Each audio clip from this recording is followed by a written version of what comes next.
The emergence of the Mazda CX-5 in the Kenyan market and the dominance by Toyota Harrier, these two SUVs were the most capable and proper SUVs that you could purchase in the Kenyan market. I'm talking about the Subaru Forester and Toyota RAV4. These cars have been in the Kenyan market since the 1980s, and up to 2024-2025, these cars are still in the market. This shows you that these two cars are the most important crossover SUVs.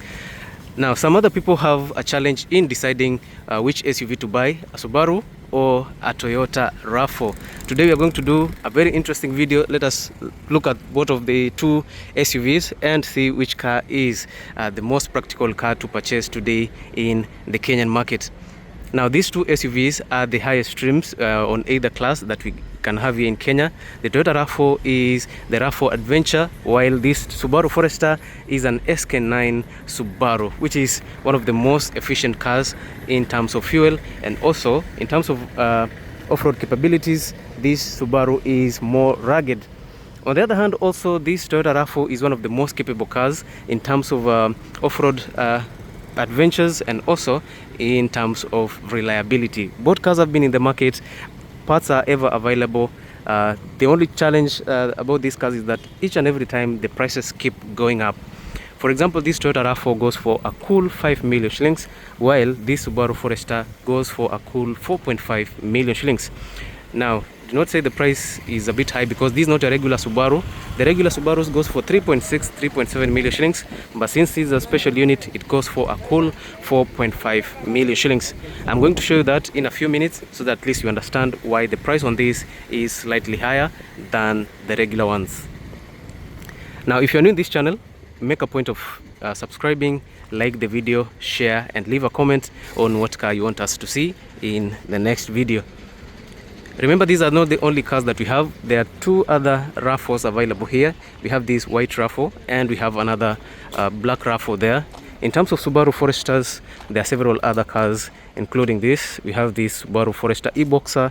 There's another e-Boxer right there. The SJ5s are also on that side. So if you're looking for SUVs, this is the right place for you. On this other side, if you're looking for Toyota Harrier, we have several of them. All these are Toyota Harriers, 2020 model, 2019 model. The others are 2018. Mazda CX-5, Mazda CX-8, they are very well represented. Black Mazda CX-8, grey Mazda CX-8, a grey Mazda CX-5, white Mazda CX-5, and you have soul red Mazda CX-5 also on this showroom. So if you're interested in crossover SUVs, this is the right place for you to visit and make a selection of one of those SUV that you like. Now, if you don't like these Japanese crossover SUVs, you can always go the German way or the Scandinavian way. We have a BMW X1 right here. We have this Scandinavian Volvo XC40, and we have this XC90 Volvo. If that's not enough, you can go for these two Volkswagen Tiguan. Two of them. One is an R-Line, the other one is a regular Volkswagen Tiguan.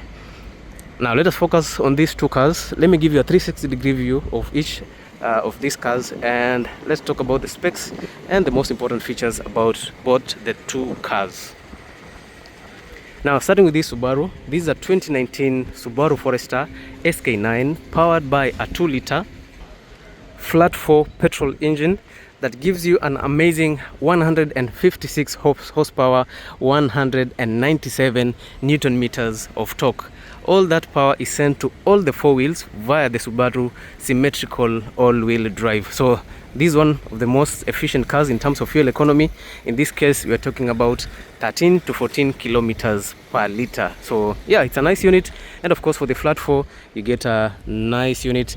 This is paired to the Lineartronic CVT transmission, which some other people say it's very smooth, but you have to be very careful and particular when maintaining this Subaru Forester in terms of the transmission and the engine.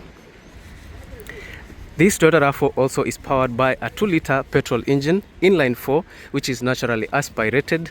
This is how your engine looks like. It's very smooth, nicely done. Everything looks amazing. Now, the 2-liter petrol in the Toyota RAV4 is slightly tuned to give you better power. You get 170 horsepower and 201 Newton meters of torque. All that power is sent to the front wheels via a direct shift CVT transmission, which is very smooth and actually very responsive. And in terms of reliability, the CVT in the Toyota RAV4 is very practical and very reliable. In terms of fuel economy, you also get almost the same, 14 to 15 kilometers per liter. Both cars are 2 liters, so you expect almost similar fuel consumption rates. Okay, so yeah, those are the power figures on these two cars. Very efficient, nice. In terms of parts, Subarus have been in the Kenyan market for the longest time. Toyota RAV4 also has been in the Kenyan market for a very long time. So sourcing for parts or any other feature about the RAV4 or the Subaru, they are always very available. What you need to put in mind is that the CVT transmission in a Subaru is not forgiving in case of any damage. So you need to be very particular with the service and how you take care of your engine. Remember, with the Toyota, you can skip 1 or 2 services and the car will still be good. But remember, if there's a problem, remember it's a CVT transmission, so it might be a bit of a challenge to repair it. But comparing it to the Subaru Forester, this might be a bit forgiving in terms of that. Now, okay, so let us now take a 360-degree view of both the cars, and of course we'll get back to the Subaru and finish it out. Let's go with the RAV4. Personally, I'll go for a RAV4 with my own reasons. At the end of the video, I'll tell you why. But this is how it is. In terms of ruggedness, the car looks good. It's a bit more bulkier. It looks more blocky with some very good designs over here. You have full LED headlights, also daytime running lights on the top side. Your turn signals are located inside here. You have fog lights and additional lights on the front side of the vehicle. Now this vehicle comes with TRD body kit right there, at least to make the car look more beautiful. And yeah, in terms of the looks, this Toyota RAV4 looks amazing. And since it's an adventure package, you get some bit of good designs here and there. Look at this, all this plastic on the front side. These are aftermarket features. Of course, you can tell from these joints here. These other parts also are added. The lights are aftermarket features, but the front grille is stock with the Toyota grille, and of course you have a front-facing camera to ensure safety always when driving this car. On the side profile, the car looks okay. I love the plastic cladding that you get all along the lower side of the vehicle. All around you have your plastic cladding to ensure that the body of the car is protected from the elements. In terms of tires, you have your highway Yokohama tires, which comes standard with this vehicle. In terms of size, these are 19-inch in size.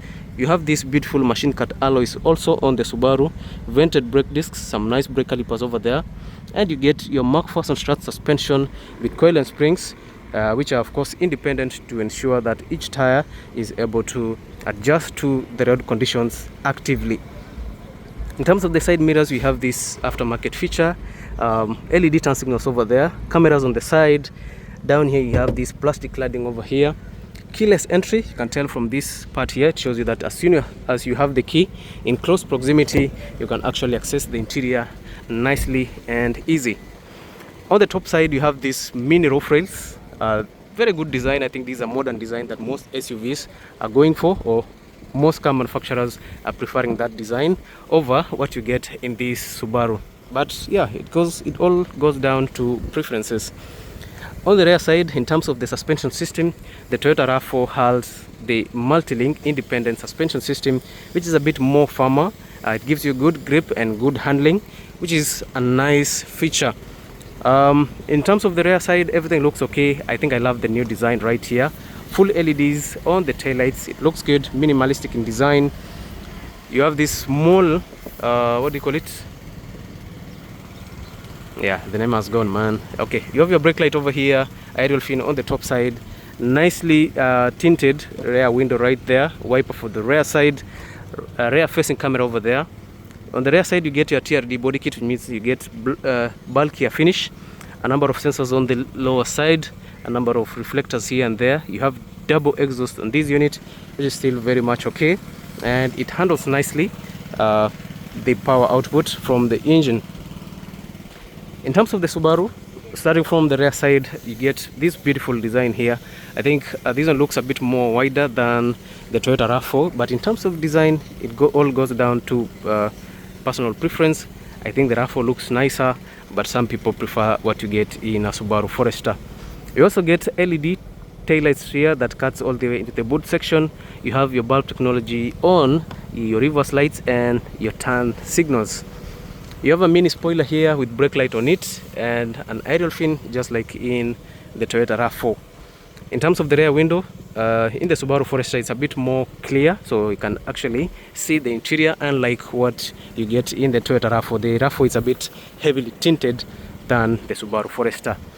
On the rear side also you get this plastic cladding, plastic finishing on the rear bumper, a number of sensors here and there. You only get one exhaust and some reflectors, and for the RAV4 you have active brake lights on the lower side. So yeah, on the rear side I think both cars look good. It all comes down to personal preference and what you like from both cars. In terms of the suspensions for the Subaru, you get the same suspension system, MacPherson short suspension with coil and springs, but for Subaru it's tuned for more comfort and smooth riding.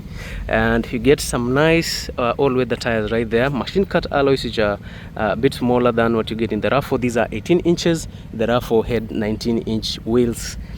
Vented brake discs also, which is actually pretty good, and it works nicely as expected.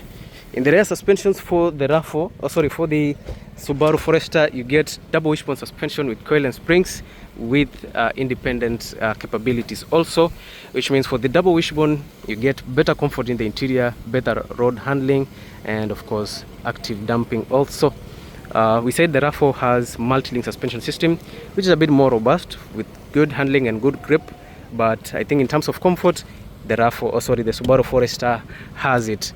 Now in terms of the design, I'll not lie about this, I think the Subaru Forester looks so good, especially now that you have LED lighting system, including the very famous daytime running lights on a Subaru. On the top side you have your daytime running lights, your main project headlight over there, bulb technology turn signal. On the lower side, additional daytime running lights which can be used as your turn signals, and of course you get these nicely done and beautiful fog lights for the Subaru. Now in Subaru, just like in this Toyota RAV4, fog lights are standard, daytime running lights are standard, and adaptive headlights are standard on the Subaru Forester, while in the RAV4 you only get LED lighting system. So I think for the Subaru it looks a bit more appealing in terms of design than what you get in a Toyota RAV4. Some of the additional features that you get in the Subaru Forester, you get these headlamp washers. In the Toyota RAV4 you miss that, but everything else is okay. Body kit is there, some nice beautiful grille over here, daytime running lights, front facing camera here is also available on the Subaru Forester. So in terms of the looks, I think personally I would say the Subaru Forester looks a bit nicer as compared to a RAV4, but if you like ruggedness and bulkier cars, I think the RAV4 to me looks better. But if you come down to beauty, I think this Subaru Forester looks much appealing. Now let us look at the interior of both cars and see which one looks more beautiful. From the Subaru Forester, it looks more engaging, it looks more beautiful with a number of fuses here and there. Starting from this side, you have this soft rubbery finish here that looks like leather, but of course it's not leather. Some beautiful stitches, plastic on this side, additional plastic also here, chrome plated door handles, 2 memory seat settings over here, power door controls, semi leather finish on the armrest, beautiful stitches right there, larger storage space and a larger speaker. For the highest trims of the Subaru Forester, you get the Harman Kardon infotainment system or speakers. Now the cabin looks okay. The cockpit is actually very beautiful. I like this Subaru because of what you get here. You have this large seat here that is made more of fabric and a bit of leather on either side. So you get electric seat adjustments here, which are actually pretty nice. But personally, I think I prefer manual seats because the manual seats are easily adjustable, nice and easy. These ones you have to wait a few seconds for the seats to adjust, which I think those seconds are very precious in other circumstances. So the seats are good, fabric finishing here, which are actually pretty nice, no complaints about it. And you have this leather finish, of which I have complaints about it. At times they actually peel or zinakatika ovyo, of course, as you can see here. Let me just sit inside here and see what is happening. For the Subaru Forester, you have this leather wrap steering wheel, which actually look pretty amazing. The steering wheel is also heated, beautiful stitches right there. You have your SRS airbag as denoted here, controls for the infotainment system, You have adaptive cruise control, paddle shifters on either side of the steering wheel, which is okay. And of course you also get some analog clusters right there, which they still look very much okay, no complaints about it. Your RPM meter, and of course they are very colorful. Subaru usually goes for this beautiful color. Of course you get what do you call it, red finishing, you have yellow and a bit of blue, which is very much okay. I have no complaints about this Subaru. Now on this other side you have multi controls for your vehicle. You can set your tailgate with memory, so that if you open it, it adjusts to a specific height. You can open your tailgate from here. Traction control and blind spot monitoring system can be activated from here. Your push to start button, aftermarket cup holders right there, which is pretty much okay. On this side you have an extra speaker, extra air vents over here, your secondary screen which shows you the AC's fuel economy and all that. And of course you have a large 8-inch infotainment system powered by Panasonic. Some nice air vents on either side of the infotainment system. You have 2 rotary controls to control the infotainment system. These for power and volume. These to seek and tune when you're navigating through the infotainment system. Powered by nanotechnology, which is okay. Centralized AC controls here. I think they are actually pretty good. You have these physical touch buttons, which is a very practical feature. I like it. Rotary controls to adjust the temperatures. Leather padding right here. Gear shifter for your Lineartronic CVT transmission, which is pretty nice. On this side you have this storage space for your phone, 2 USB slots over there, and of course you have 12-volt output also on this side.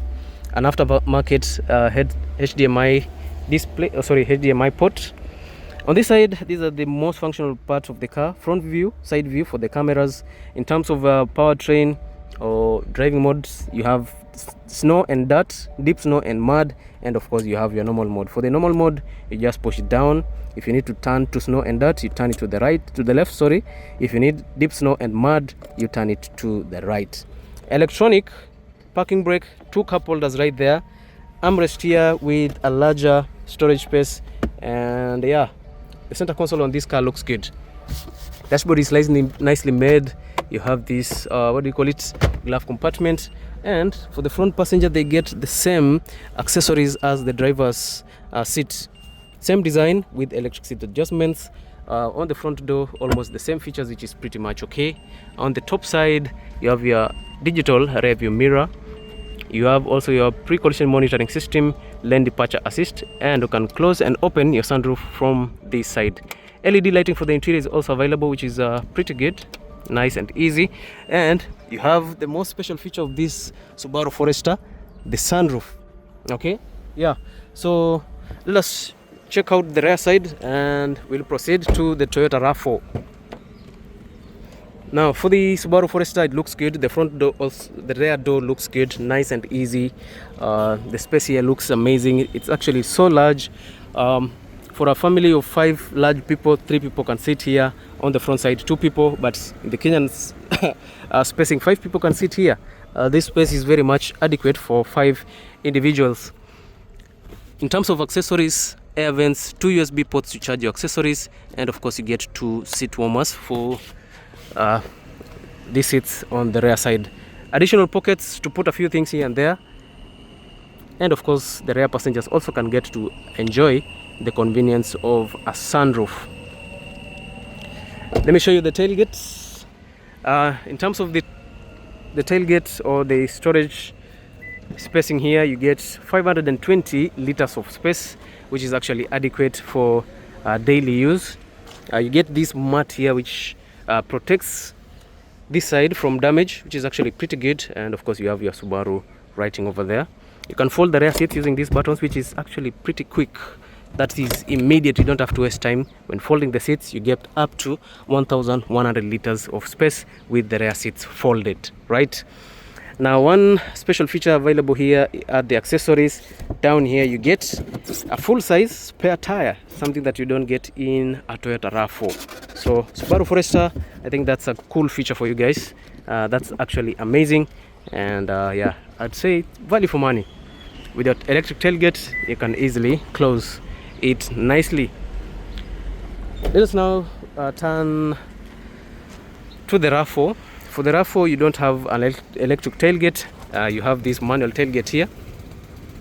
Oh, it's not opening. Let me see if you can open it. I don't know if I have the keys with me.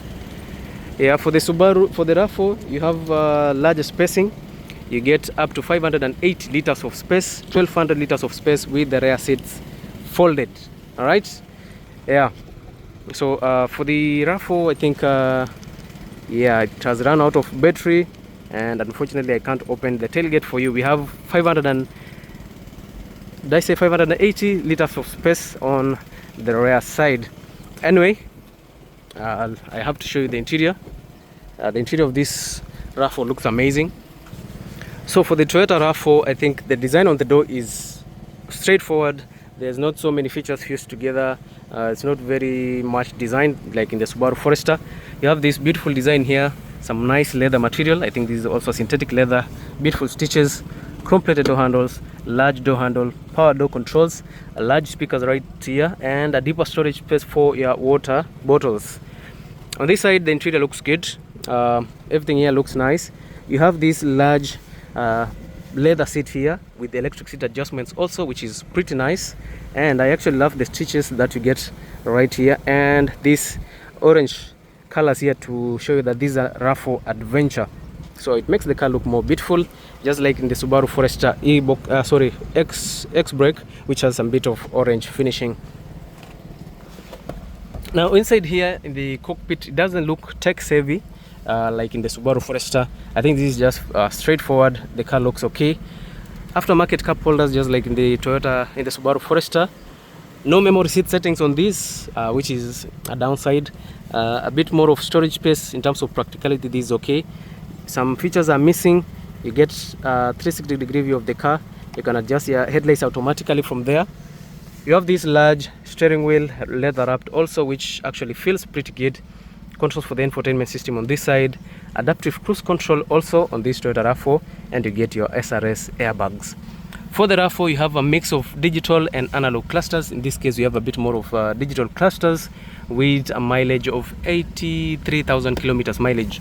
The Subaru Forester has 84,000 kilometers, so the car is almost at the same level of usage. Speakers, extra speakers over there, no heads-up display on this. A large 8.5-inch infotainment system with physical touch buttons on the side, which are pretty much okay, and at the same time you have rotary controls, just like in the Subaru Forester. Some nice air vents, hazard button.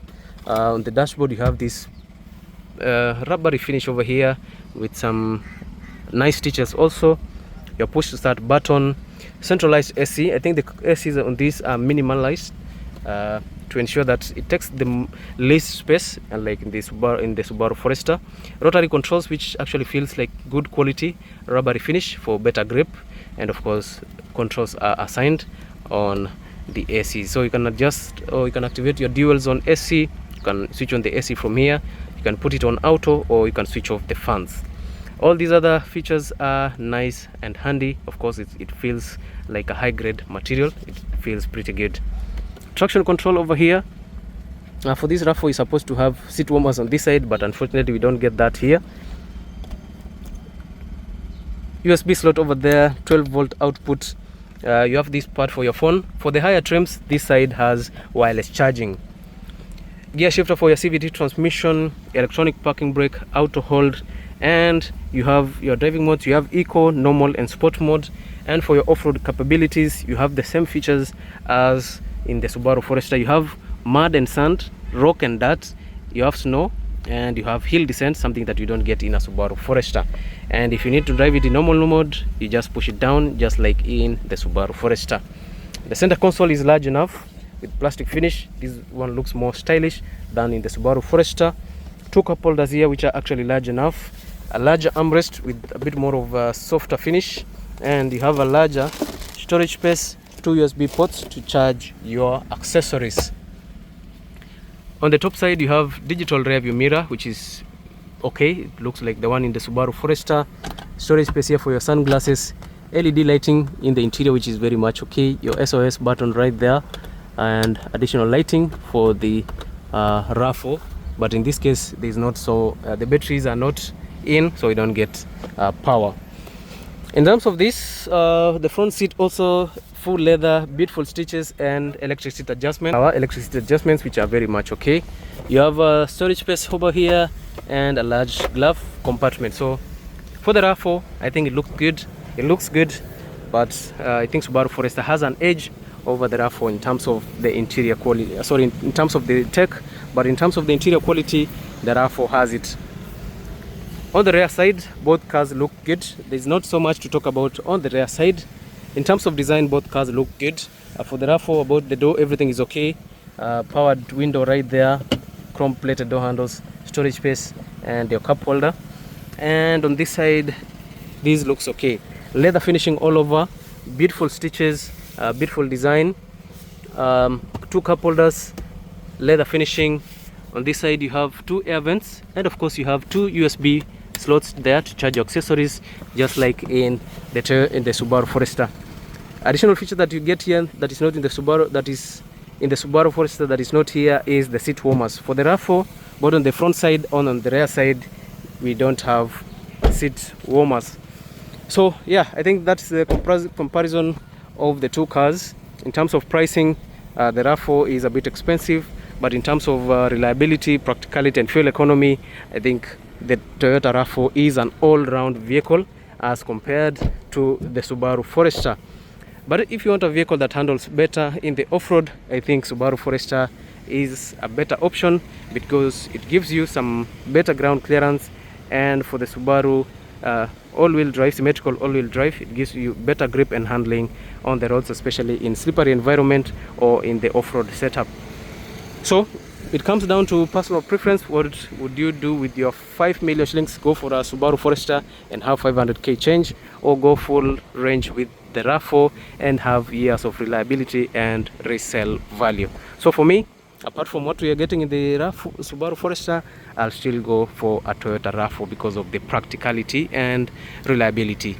I'll see you in the next one, guys. Make sure you follow me on Wadeki Auto Trading. Follow me also on TikTok for all things about cars. I'll see you in the next one. Thank you so much, and make sure you follow me.